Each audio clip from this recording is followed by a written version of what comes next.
sejam muito bem-vindos a mais um vídeo no canal. Sejam muito bem-vindos ao canal, porque hoje nós vamos falar sobre A Viagem. Não é novela da Globo, não é música do Roupa Nova, mas nós vamos falar sobre as nossas viagens, que vai ser realmente algo mágico, lúdico, totalmente trincleriquético e novo pra vida de vocês. Ai, meu Deus, tá vendo? Olha só, perdi meu posto. É o seguinte, pessoal, muita gente pergunta pra gente, quando a gente vai dar palestra, ou até na rua mesmo, quando a gente conta das nossas experiências, como é pra gente viajar sozinho. Então, eu chamei esse convidado, assim, muito intrometido, entendeu? Aqui, pra dividir esse momento comigo, até porque ele é meu maior parceiro e meu maior incentivador. Pausa, é importante dizer que a gente nunca viaja sozinho, porque sempre tem um monte de gente com a gente dentro do avião.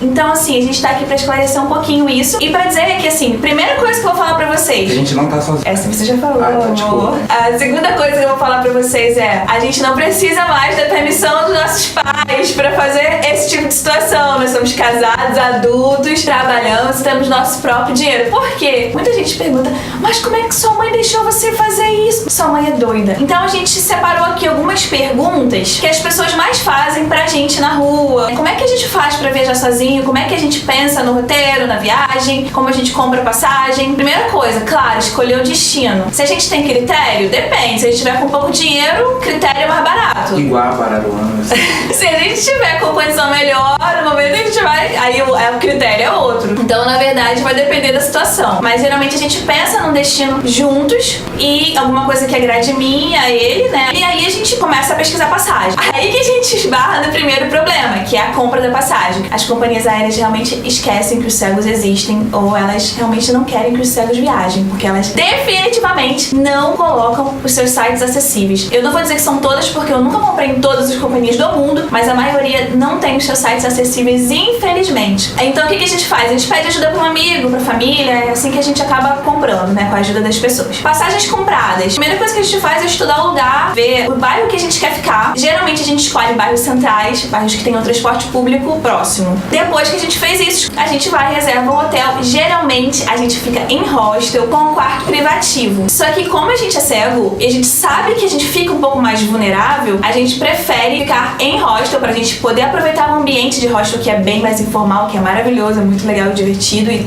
ótimo pra conhecer gente, mas a gente tem a segurança do quarto privativo e a privacidade. Depois começa a selecionar as atividades que a gente quer fazer e vai. É assim que a gente planeja tudo. Reservar hotel.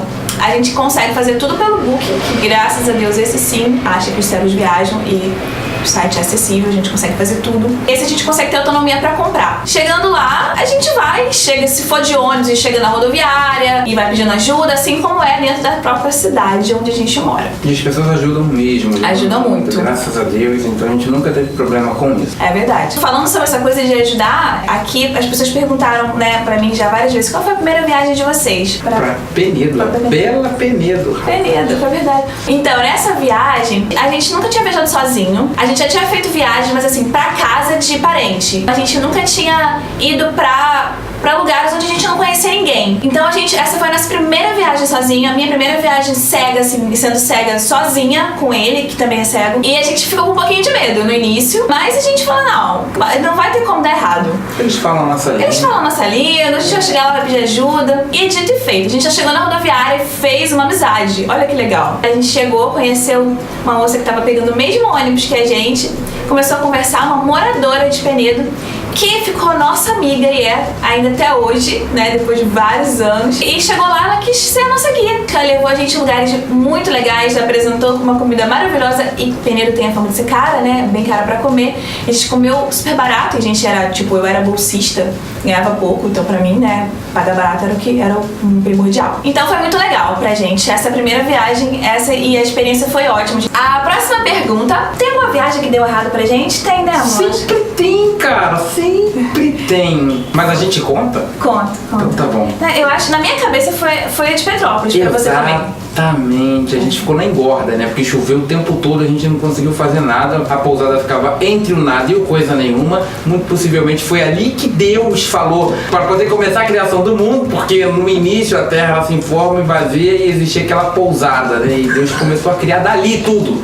E aí os cegos ficaram nessa pousada, presos, isolados do mundo durante os 5 dias que... Comendo! Era só isso que dava pra fazer, né?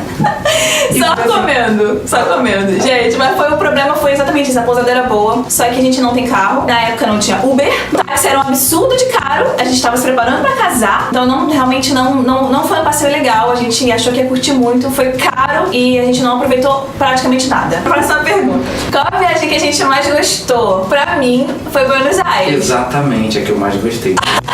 Maravilhosa. Buenos Aires é sensacional. Não, gente, sério, Buenos Aires.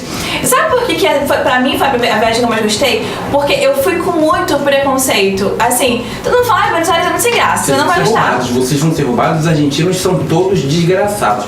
Mas a gente descobriu que tem muitos que são, mas muitos não. A maioria não foi, pelo menos a gente não conheceu nenhum. Então pra gente foi uma experiência muito legal. E me surpreendeu muito positivamente. E foi um lugar que eu fui embora assim com pena. E me deixou um gostinho de quero mais, então. Não, e o papo sério é que é o seguinte, Buenos Aires é toda acessível, as calçadas são, por incrível que pareça, maravilhosas pra gente andar, e quando a gente pede informação os caras falam, daqui a 8 quarteirões você pode contar. Você pode contar, exatamente, você vai chegar. E outra coisa, você pode colocar o pé na faixa e você atravessa sozinho. Inclusive a gente causou um engarrafamento porque a gente estava perdido, e aí a gente parou na beira do caminho para poder perguntar a alguém onde é que a gente estava. Só que os carros pararam na faixa e eis que um motorista desceu do carro perguntando se vocês querem ir pra onde. Eu falei, a gente quer ir no shopping. Eu falei, não, porque vocês estão parados aí, todo mundo tá parado achando que vocês vão atravessar e vocês não atravessam. A gente, causou um engarrafamento. Mas é uma cidade maravilhosa. Muito bom, e os argentinos muito são maravilhosos. Eu fiquei com vontade de voltar, então pra mim foi, acho que a viagem que eu mais gostei até hoje. Próximo. Qual a viagem que a gente sentiu mais medo, assim, que a gente ficou mais apreensivo? Teve isso? A viagem de trem na Supervia, todo dia eu tenho medo, né?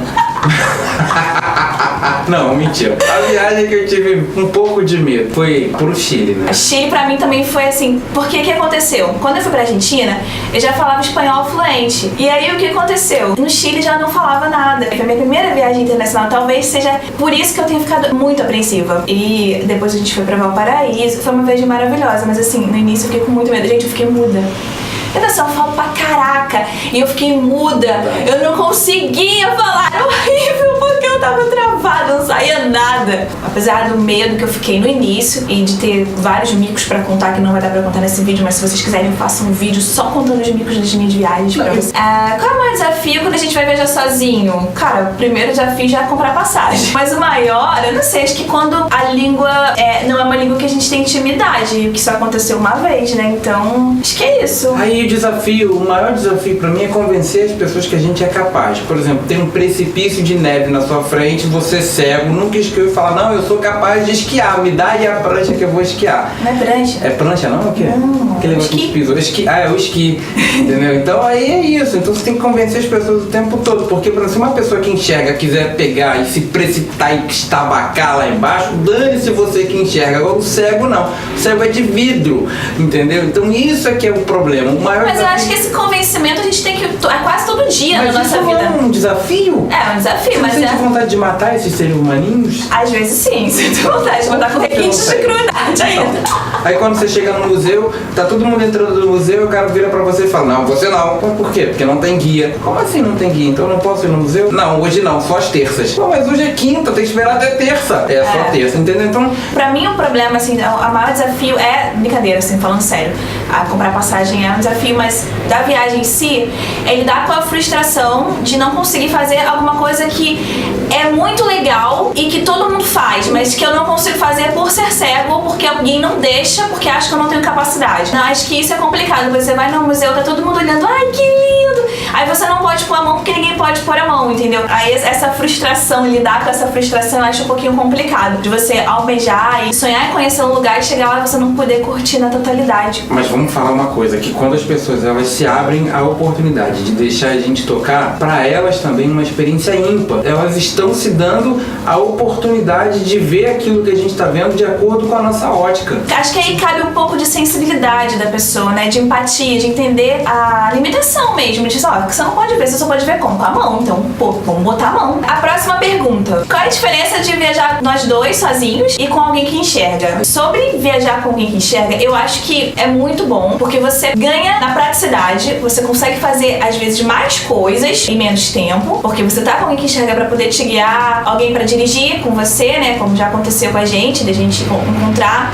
amigos na viagem, nem tava planejado, a gente encontrou a pessoa lá e aí, vamos fazer junto. Então foi tudo mais rápido porque a pessoa tava de carro. Tem um outro ponto, que eu acho que pra mim é um ponto negativo, que dificilmente as pessoas vão se dirigir a você, que é cego. As pessoas vão sempre falar com quem enxerga. Infelizmente isso acontece não só em viagem, mas a qualquer momento quando você tá com alguém. As pessoas, infelizmente, não se dirigem ao cego. Elas acham que o cego, além de cego, é mudo ou é surdo e não pode ouvir. Então, eles simplesmente não se dirigem à pessoa. Cara, eu sempre tento olhar pro lado mais cheio do copo. Eu acho que um ponto positivo é que as pessoas, elas ficam mais receptivas à cegueira, meio que abre portas. Isso é verdade. A gente se informa mais, a gente consegue chegar... E as pessoas são obrigadas a se comunicar com a gente. A gente consegue chegar em lugares que, se a gente enxergasse, a gente não chegaria de maneira nenhuma. E o ponto negativo, eu acho que realmente é aquela coisa de você perder algumas coisas que são visuais, aquela descrição. Que se você pagar um guia também, um guia turístico, isso vai estar resolvido. Você não pode alugar um carro. Isso, pra mim, é o ponto mais negativo. Não poder alugar um carro. É, porque o carro facilita muito na viagem. E a gente paga mais por ser cego, né? Porque você tem que pagar táxi necessariamente. Você... Em alguns lugares não tem jeito. Exatamente. Você, pô... Próxima pergunta. Foi uma amiga que me perguntou esses dias se eu indicaria algum destino acessível pra alguém viajar. Olha, eu tenho duas coisas pra falar. Se a pessoa quiser viajar pra conhecer um lugar diferente, eu acho que Buenos Aires, né, amor? Que é acessível, assim, que dá pra andar. Gramado, né? Não existe nenhum lugar que seja 100% acessível pra todo mundo. Porque a acessibilidade a gente vai criando de acordo com a nossa necessidade. É, a gente vai provocando. Entendeu? Os dois lugares são muito bons. Então, eu assim, Gramado eu achei maravilhoso. Eles estão muito preparados pra lidar com o turista. E com o turista cego também. E eu queria falar de uma outra coisa. Ai, meu Deus. Você que quer um lugar com total acessibilidade. Agora eu tô falando de total acessibilidade. Queria muito que isso fosse um publi e eu estivesse recebendo para falar bem deste lugar, mas não é um publi. E um dia creio que estarei aqui sendo paga para falar bem deste lugar, porque o Parque dos Sonhos é o lugar mais maravilhoso e acessível que eu já fui até hoje. Para todas as pessoas com deficiência ou sem deficiência. Só não é muito acessível para chegar lá porque tem que pegar um táxi até um lugar, mas é pagável. Isso é maravilhoso. A gente conseguiu fazer várias atividades, a gente fez rapel, tirolesas, todas as atividades radicais que você poderia imaginar que um cego não faria, a gente fez lá e com, assim, total autonomia e o pessoal super tratando a gente bem, sem ficar cheio de dedos, sabe? A última pergunta é uma pergunta se a gente tem alguma viagem planejada. Então, a gente conta? Conta, cara. Vamos fazer surpresa? Gente, sim, nós temos um próximo destino já em mente e será o nosso maior desafio. Na verdade, a gente vai pra Inglaterra, Escócia e França. Eu falo inglês muito arcaico, assim, muito ruim. More or less. I go to school by bus. Eu fiz curso de inglês durante 3 anos, então assim, eu ainda tenho uma memória boa de algumas coisas que eu tenho que dar uma estudada. Eu vou no meados de outubro e a gente tá muito animado e com muito medo. E a gente já comprou as passagens, indo pra Inglaterra e pra França sem saber falar inglês e francês. A nossa próxima viagem é essa, então preparem-se pra vários vlogs, várias coisas legais sobre lá que a gente com certeza vai gravar e mostrar pra vocês aqui. E vocês vão poder curtir essa viagem juntinho com a gente. Vai ser muito emocionante. Então, como eu sempre faço, a descrição. A gente tá no quarto de gravação sempre, no quarto do piano, onde tem os quadrinhos de flamingo, o piano do lado do Wanderson aqui, a letrinha G que tá aparecendo. Então, eu estou vestindo um vestido que vocês estão vendo só da cintura pra cima, que tem uma manguinha de renda. O fundo é preto e tem uns desenhos azuis e verdes, tipo os coqueiros. E o Vanessa está com uma camiseta branca, com uma roda preta na frente, com umas asas assim, e de cabelo preso hoje. Então é isso, pessoal. Eu espero que vocês tenham gostado muito desse vídeo, das participações aqui do meu convidado maravilhoso, lindo, meu amor. Obrigado. Deixem muitos joinhas nesse vídeo, deixem comentários se vocês quiserem uma parte 2 com algumas dúvidas aqui. E não se esqueça de se inscrever no canal. E até o próximo vídeo. Tchau, tchau! Alô, Zimbábue, tô chegando, hein?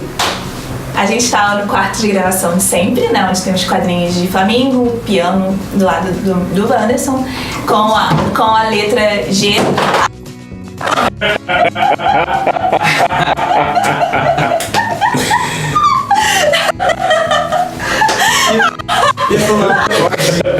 Isso não pode, tem que sair, tem que sair.